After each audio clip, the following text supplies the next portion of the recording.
नमस्कार, मैं हूं अजय। उत्तर प्रदेश में प्रवासी श्रमिकों को लेकर सियासत तेज हो गई है। मुख्यमंत्री योगी आदित्यनाथ ने कांग्रेस महासचिव प्रियंका गांधी से 4 सवाल पूछे हैं। दरअसल कांग्रेस योगी सरकार पर प्रवासी की अनदेखी करने का आरोप लगा रही है। प्रियंका गांधी लगातार सरकार से मजदूरों के लिए बसें चलाने की इजाजत देने की अपील कर रही हैं और इसी पर अब योगी ने सवाल पूछे हैं। 4 सवाल मुख्यमंत्री ने पूछे प्रियंका गांधी वाड्रा से। और सवाल है, औरैया की दर्दनाक सड़क हादसे से पूरा देश आहत है। एक ट्रक पंजाब से और दूसरा राजस्थान से आ रहा था। क्या प्रियंका गांधी हादसे की जिम्मेदारी लेंगी? उनके पास 1000 बसें हैं। मुख्यमंत्री योगी आदित्यनाथ ने जो प्रियंका गांधी से सवाल पूछे हैं वो भी देखिए। पहला सवाल है, अगर आपके पास 1000 बसें थी तो राजस्थान और महाराष्ट्र से ट्रकों में भरकर श्रमिकों को क्यों भेज रहे हैं? दूसरा सवाल, औरैया की दर्दनाक सड़क हादसे से पूरा देश आहत है। एक ट्रक पंजाब से और दूसरा राजस्थान से आ रहा था। क्या प्रियंका गांधी हादसे की जिम्मेदारी लेंगी? तीसरा सवाल, अगर उनके पास 1000 बसें हैं, अब तक बसों की सूची उपलब्ध क्यों नहीं कराई गई? चौथा सवाल, प्रियंका गांधी बाकी साथियों को भी सुरक्षित भेजने का इंतजाम कांग्रेस शासित राज्यों से क्यों नहीं करा रही हैं?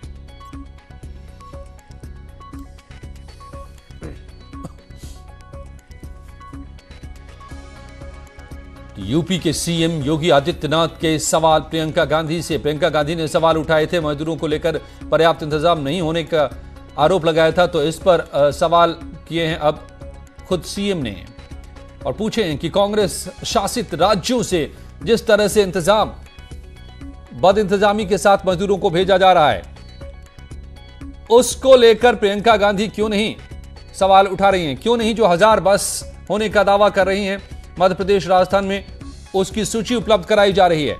पलटवार योगी का प्रियंका गांधी पर। और योगी आदित्यनाथ की ओर से सवाल पूछा गया तो कांग्रेस ने पलटवार किया। कांग्रेस की ओर से कहा गया है कि वो तो बसों की लिस्ट लेकर बैठे हैं, सरकार इजाजत ही नहीं दे रही है। जब आप कह रहे हैं कि हमें बसों का वो नाम और नंबर चाहिए ताकि अनुमति दे सके, हम आपके सामने एक कहना चाहते हैं, ये हमारे पास बसों की लिस्ट है, आप अनुमति दीजिए। 3 दिन से हम आपसे मांग कर रहे हैं, 3 दिन से मिलने के लिए आपके पास समय नहीं है। आप एसी में बैठकर क्या जानेंगे उन गरीब मजलूमों का हाल जो लोग पैदल यात्रा करने पर, भूखे नंगे पैर चलने पर भी। जब आप कह रहे हैं कि हमें बसों का वो नाम और नंबर चाहिए ताकि अनुमति दे सके, हम आपके सामने एक कहना चाहते हैं, ये हमारे पास बसों की लिस्ट है, आप अनुमति दीजिए। 3 दिन से हम आपसे मांग कर रहे हैं, 3 दिन से मिलने के लिए आपके पास समय नहीं है। आप एसी में बैठकर क्या जानेंगे उन गरीब मजलूमों का हाल जो लोग पैदल यात्रा करने पर, भूखे नंगे पैर चलने पर विवश हैं। और मुख्यमंत्री योगी आदित्यनाथ के निर्देश के बाद उत्तर प्रदेश परिवहन विभाग की 10,000 से ज्यादा बसें लगातार श्रमिकों के आवागमन में लगी हुई हैं। पिछले दिनों जब ये आदेश दिए गए कि कोई भी श्रमिक पैदल यूपी की सीमा के भीतर नहीं आएंगे, उसके बाद ये भी फैसला किया हमने, ये यूपी के सीएम ने जो कहा है कि जो बसें श्रमिकों को छोड़ने के लिए घर जा रही हैं वापस लौटे। ये परिवहन विभाग के जो मुखिया हैं उनका कहना है, लौटते वक्त अगर उन्हें कोई श्रमिक पैदल चलता हुआ दिखाई देता है तो वो उसे भी पिकअप एंड ड्रॉप की सुविधा दी जाएगी। इसके अलावा लखनऊ की सीमा के भीतर प्रवेश कर रहे लोगों को बसों के जरिए अवध, शिल्पग्राम, शकुंतला मिश्रा समेत कई बनाए गए हैं, पॉट्स बनाए गए हैं जिसके जरिए उन्हें उनकी जानकारी लेकर उनके जिले तक छोड़ा जा रहा है।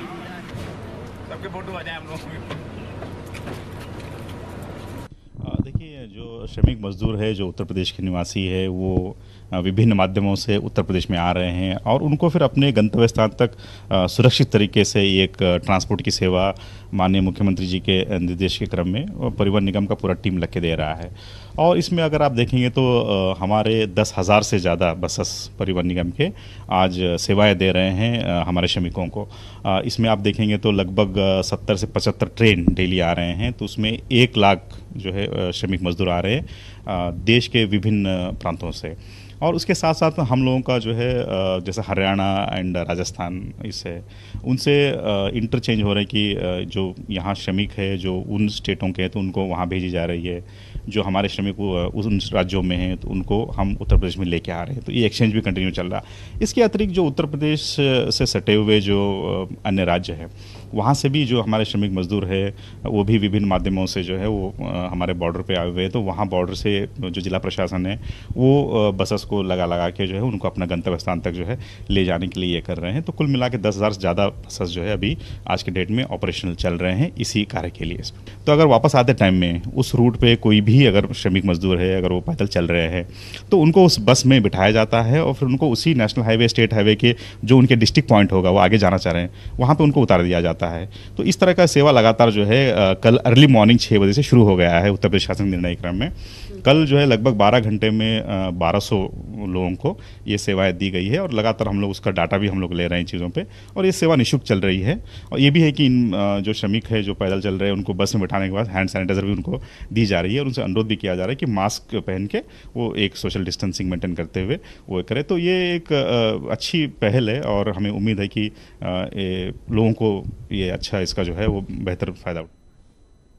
आप परिवहन आयुक्त राजशेखर की बात सुन रहे थे न्यूज 18 के साथ। राजीव हमारे संवाददाता मेरे साथ जुड़ गए हैं। राजीव, जो आपकी बातचीत हो रही थी, जो राजशेखर साहब बता रहे थे कि 10,000 बसें लगी हुई हैं इन मजदूरों को जो भी जहां कहीं पैदल दिख रहा है उसको ले जाने के लिए। सवाल है कि ये पैदल यूपी में दिख कैसे रहे हैं, कहां से आ जा रहे हैं, क्यों इनको वक्त रहते नहीं बसों में बिठाया जा सकता है?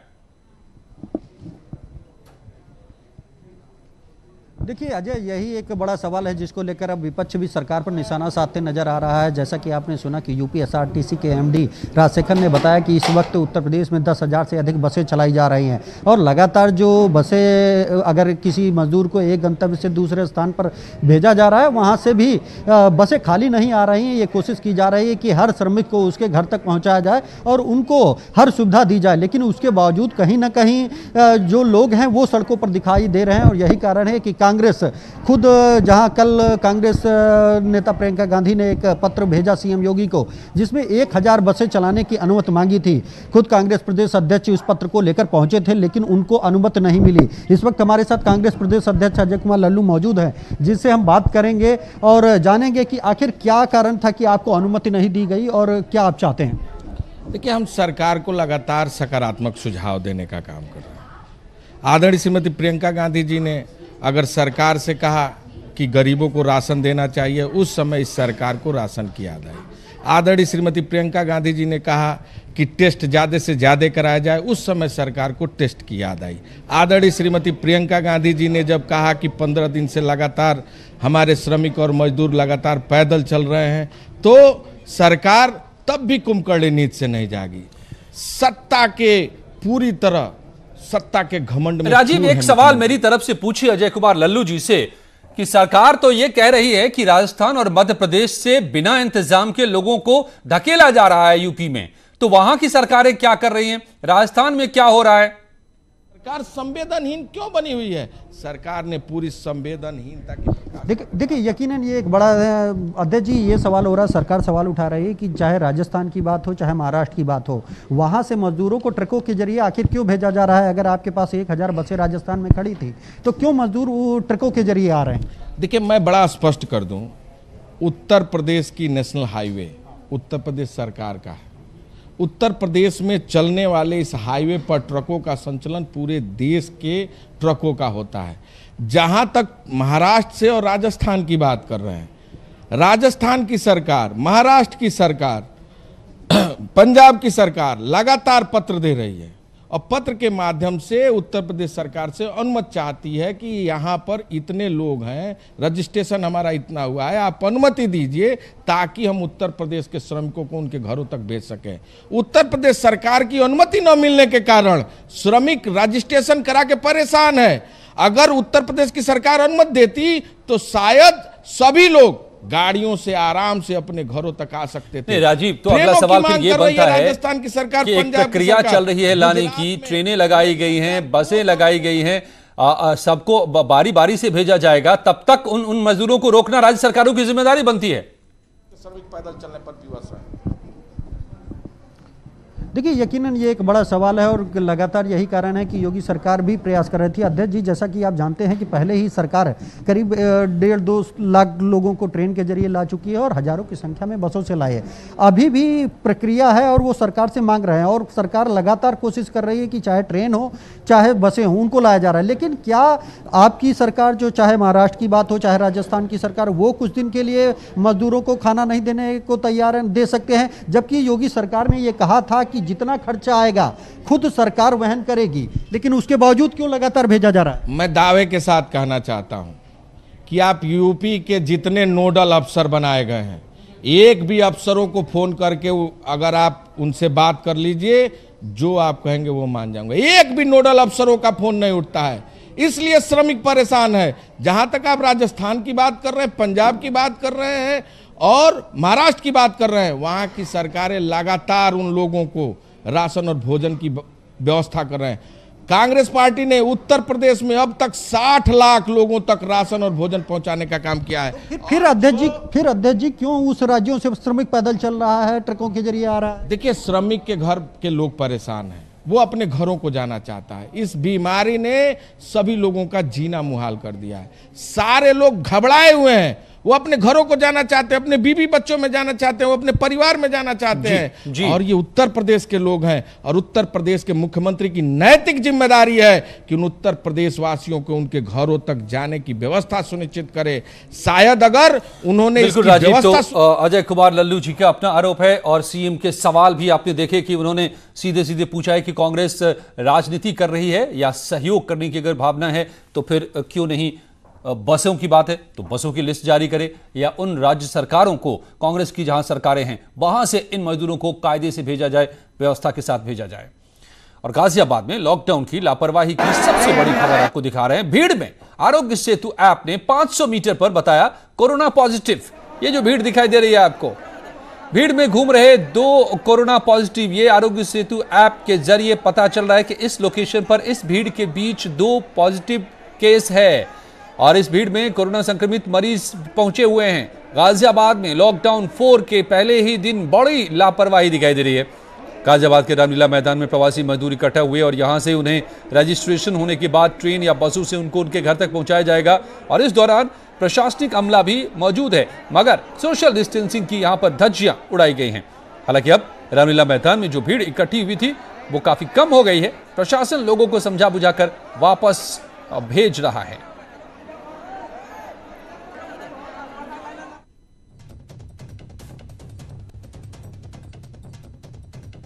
ये तस्वीर आप देख रहे हैं गाजियाबाद के रामलीला मैदान में जुटी प्रवासियों की भारी भीड़ के बीच कोरोना पॉजिटिव मामले हैं। ये आरोग्य सेतु ऐप के जरिए पता चल रहा है और यही फायदा है आरोग्य सेतु ऐप का कि वो अगर आपके पास है और आपने लोकेशन और ब्लूटूथ और इंटरनेट ऑन कर रखा है मोबाइल में और आप कहीं भी हैं तो आपको वो बताएगा कि आसपास में कौन संक्रमित मरीज हो सकता है या है आपके आसपास, या आपका जहां पर खड़े हैं वो इलाका रेड जोन तो नहीं है। और यही हुआ इस भीड़ में आरोग्य सेतु ऐप के जरिए पता चल रहा है कि 2 संक्रमित मरीज भी हैं। तो न्यूज 18 के सवाल खड़े होते हैं कि रामलीला मैदान में इतनी भीड़ कैसे जुट गई सोशल डिस्टेंसिंग के इस दौर में? क्यों अधिकारियों ने लोगों की भीड़ यहां पर जुटने दी? कहां बैठे रहे अधिकारी? प्रशासन ने भीड़ को लेकर के पहले से क्या तैयारी की थी? क्यों सोशल डिस्टेंसिंग का पालन नहीं कराया गया? सोशल डिस्टेंसिंग के लिए बैरिकेडिंग तक नहीं लगाए गए। क्यों अधिकारी मौके पर गंभीर नजर नहीं आ रहे? ये सवाल खड़े होते हैं क्योंकि इसी से बचना है। अब वो वक्त आ गया है जब सबसे ज्यादा जरूरत है सोशल डिस्टेंसिंग की। लगातार मरीजों का आंकड़ा बढ़ता जा रहा है। एक्सपर्ट्स बता रहे हैं कि मई और जून में सबसे बड़ी तादाद हो सकती है मरीजों की, विस्फोट हो सकता है कोरोना का, और वो होता दिख रहा है। 5000 एक दिन में मरीज सामने आ रहे हैं और जितनी संख्या बढ़ेगी वृद्धि दर, बढ़ने का दर भी और बढ़ेगा। और कहा जा रहा है टॉप जो एक्सपर्ट्स हैं वो बता रहे हैं कि मई जून में सबसे ज्यादा मरीज पैदा होंगे। ऐसे में ये लापरवाही क्या बर्दाश्त के लायक है और कौन इसके लिए जिम्मेदार हैं? सुशील हमारे संवाददाता गाजियाबाद से मेरे साथ जुड़ गए। सुशील, इस वक्त क्या आलम है यहां पर रामलीला मैदान में? क्या अधिकारी अब भी जागे हैं यहां पर इतने लोग जमा कैसे हुए? क्या उनको वापस यहां से भेजा जा रहा है? जी देखिए अजय, साफ तौर से मैं आपको तस्वीर दिखाऊं मेरे कहने से पहले, आप देख सकते हैं मजदूर जो हैं वो खड़े हैं यहाँ पर। कुछ जगह तो लाइनें लगी हैं, लेकिन कुछ जगह सोशल डिस्टेंसिंग का बिल्कुल पालन नहीं किया जा रहा है। एनडीएमए की टीम आ गई है, यहाँ पर उन लोगों को खिलाया जा रहा है। प्रशासन के जो आला अधिकारी हैं, डीएम और एसएसपी, वो भी आ चुके हैं। बसें लगाई गई हैं, लेकिन एक भारी चूक प्रशासन की थी, क्योंकि यहाँ पर हजारों की संख्या में तमाम जो प्रवासी मजदूर हैं वो खड़े हुए हैं। जब न्यूज़ 18 ने इस खबर को प्रमुखता से चलाई तो उसके बाद प्रशासन सख्ते में आया। लेकिन अभी भी आप देख सकते हैं कि अगर बसें और ट्रेनें चलाई जा रही हैं तो ये प्रवासी आखिर आ कहां से रहे हैं, ये बड़ा एक सवाल है।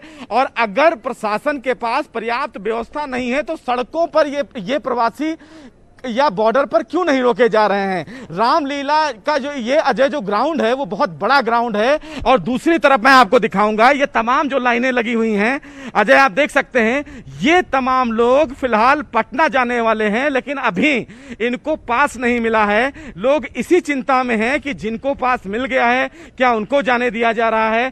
प्रशासन के जो अधिकारी हैं वो एक बार तो आकर समझाकर चले गए, लेकिन दोबारा अभी प्रशासन का कोई अधिकारी यहां नहीं देखने को मिल रहा है। तो ये कहीं ना कहीं कम्युनिकेशन गैप है अजय, प्रशासन और प्रवासी मजदूरों के बीच में, ताकि कोई बड़ा ऑफिसर आके इन तमाम प्रवासी मजदूरों को ये समझाए कि हम आपके लिए पास दे रहे हैं, खाने की व्यवस्था दे रहे हैं। छोटे बच्चे मैदान में हैं, धूप है, लेकिन ऐसे में किस प्रकार की व्यवस्था है ये बहुत बड़ा सवाल है। जी सुशील, ये तमाम मजदूर आपने बताया कि यूपी के नहीं बिहार के भी हैं, कहां से आ रहे हैं? क्या यूपी के भीतर, गाजियाबाद के भीतर या नोएडा से ही आए हुए हैं, या पड़ोसी राज्यों से भी जैसे दिल्ली, पंजाब या बाकी राज्यों के भी यहां पर पहुंच रहे हैं? कहां से ये आए हुए हैं, क्या हम जान पा रहे हैं? ये देखिए, मैं एक प्रवासी यहाँ पर खड़े हुए हैं, उनसे पूछ ही लेते हैं। कहाँ रहते हैं आप? सर रहते हैं तो बहुत दूर में रहते हैं, नरेला में। नरेला में? तो नरेला से यहाँ गाजियाबाद कैसे आ गए? पैदल आए हैं सर। कोई रोका नहीं? रोके तो बहुत जगह, लेकिन आते रह गए पहले, पैसे नहीं था जब में। ये आपके पास प्रत्यक्ष उदाहरण है। नरेला में रहते हैं, लेकिन ये पैदल चले आए, पुलिस रोकती रही, पास करती रही, और इसलिए ये संख्या यहाँ पर बढ़ती रही। तो यहाँ तो सुशील दर्द ये है कि इतने बड़े ये अपने आप में यूपी के लिए एक ऐसी हालात पैदा की जा रही है तमाम राज्यों की तरफ से। ये दिल्ली के नरेला से यहां पहुंच गए, पूरे दिल्ली को लांग कर ये, अब पुलिस ने कहीं इनको रोका नहीं, वहां के प्रशासन ने रोका नहीं, और यही बोझ अब यूपी पर इस कदर पड़ रहा है कि किसी भी जिला प्रशासन के लिए इसको कंट्रोल करना आसान नहीं होगा। लेकिन इस सबके बीच में कोरोना के फैलने का डर साफ तौर पे दिखाई दे रहा है, हालात वो दिखाई दे रहे हैं। धन्यवाद सुशील आपका इस वक्त इस जानकारी के लिए। और लॉकडाउन के इस मुश्किल वक्त में मजदूरों की बेबसी की तस्वीरें रोंगटे खड़े कर रही हैं। कुछ ऐसा ही रविवार को हुआ यूपी के औरैया में। सड़क हादसे का शिकार हुए झारखंड के मजदूरों के साथ इस दर्दनाक हादसे में मारे गए मजदूरों के शव जिस ट्रक पर रखकर झारखंड के बोकारो भेजा जा रहा था, उसी ट्रक पर शवों के साथ ही हादसे में घायल हुए मजदूरों को भी बिठा दिया गया था। शवों से आ रही तेज दुर्गंध के बीच बिठाए गए घायलों की तस्वीरों को जब झारखंड के सीएम हेमंत सोरेन ने ट्वीट करते हुए अपने राज्य के अफसरों को शवों और घायलों को सम्मान देने को कहा, तब जाकर यूपी का सरकारी अमला हरकत में आया। आनन फानन बोकारो जाने वाले ट्रक के साथ ही झारखंड और वेस्ट बंगाल जाने वाले 2 ट्रकों को प्रयागराज में दिल्ली हावड़ा नेशनल हाईवे पर रोका गया। करीब 1.5 घंटे इंतजार के बाद सरकारी अमले ने वहां एम्बुलेंस और शव वाहनों का इंतजाम कराया। सर्वेश हमारे संवाददाता जुड़ गए हैं मेरे साथ। सर्वेश, ये आखिर कहां से इतनी बड़ी चूक हुई थी और क्या उसको पूरी तरह से ठीक कर लिया गया है? देखिए, ये पूरी चूक जो हुई है ये औरैया जिले से हुई थी, क्योंकि हादसा वहां पर औरैया जिले में हुआ था, जिसमें 26 लोगों की मौत हो गई थी। 26 कामगार थे, इनमें से जो 17 जो शव थे वो भेजे जा रहे थे, जिसमें से 6 शव जो है पश्चिम बंगाल भेजा जाता था वहां पर पुरुलिया में, जबकि 11 शव जो थे वो झारखंड के बोकारो भेजे जा रहे थे। 3 डीसीएम ट्रकों में जो छोटे साइज की, मीडियम साइज की ट्रकें होती हैं उनमें भेजा जा रहा था। और सबसे बड़ी बात यह है कि हादसे के करीब 24 घंटे से ज्यादा का समय बीत गया था, और शवों के साथ ही जो है जो घायल लोग थे और जो उनके परिजन थे उनको बैठा दिया गया था, जिसको लेकर काफी दुर्गंध आ रही थी। और इस पूरे मामले में जब झारखंड के सीएम हेमंत सोरेन को जो है जानकारी मिली तो उन्होंने इसमें ट्वीट किया और अपने अधिकारियों को उन्होंने कहा कि जो उनके प्रदेश के कामगार हैं उनको ससम्मान यहाँ पर लाया जाए, एम्बुलेंस की व्यवस्था की जाए।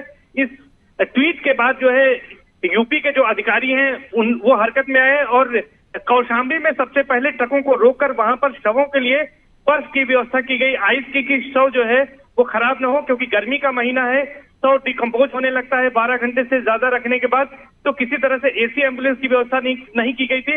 लेकिन जब यहाँ पर प्रयागराज जिले में नवाबगंज हाईवे पर जो NH2 है, दिल्ली हावड़ा हाईवे है, यहाँ पर जब तीनों ट्रक पहुंचे हैं, यहाँ पर प्रशासन ने करीब 1.5 से 2 घंटे का समय उन्हें लगा है। 6 एम्बुलेंस, एसी एम्बुलेंस बुलाई गई और यहाँ पर शवों को शिफ्ट किया गया। और इसके साथ ही साथ जो तीमारदार थे, जो उनके परिजन थे, उनको एम्बुलेंस में आगे ड्राइवर के साथ बैठा दिया गया और उसके बाद यहाँ से रवाना किया गया पुलिस की सुरक्षा के साथ ही। तो एक बड़ी चूक हुई थी औरैया में कि वहां पर ट्रकों में तो सवाल ये है कि औरैया प्रशासन पर बड़ा खड़ा होता है साफ तौर पर सर्वेश, कि जहां पर आखिर ऐसे कैसे इस तरीके से भेजा गया, ये गंभीर सवाल औरैया प्रशासन पर। हालांकि अब इस भूल को सुधार लिया गया है। और लॉकडाउन में यूपी में आ रहे श्रमिक लगातार हादसे का भी शिकार हो रहे हैं। यह सिलसिला रुकने का नाम नहीं ले रहा है। देखिए इस रिपोर्ट में क्या हालात पैदा हो रहे हैं।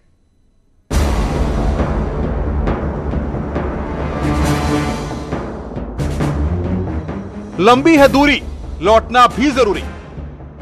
प्रवासी मजदूरों पर हादसों की मार, शहर शहर में मजदूर हो रहे शिकार, सड़क पर मजदूरों का अधूरा सफर।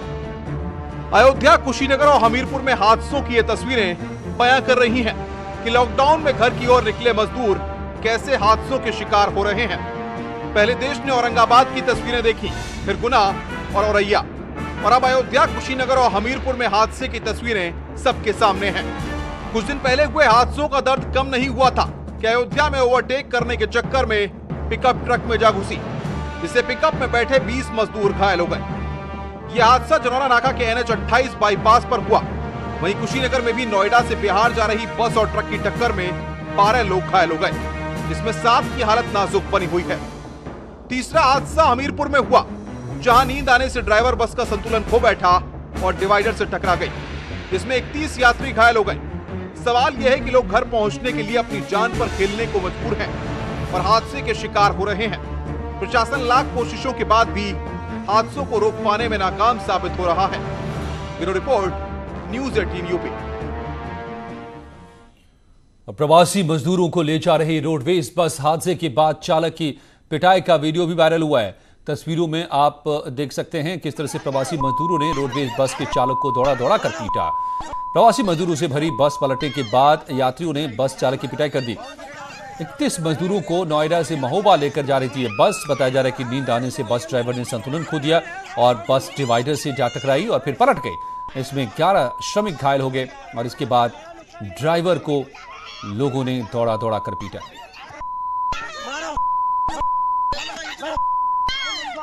ड्राइवर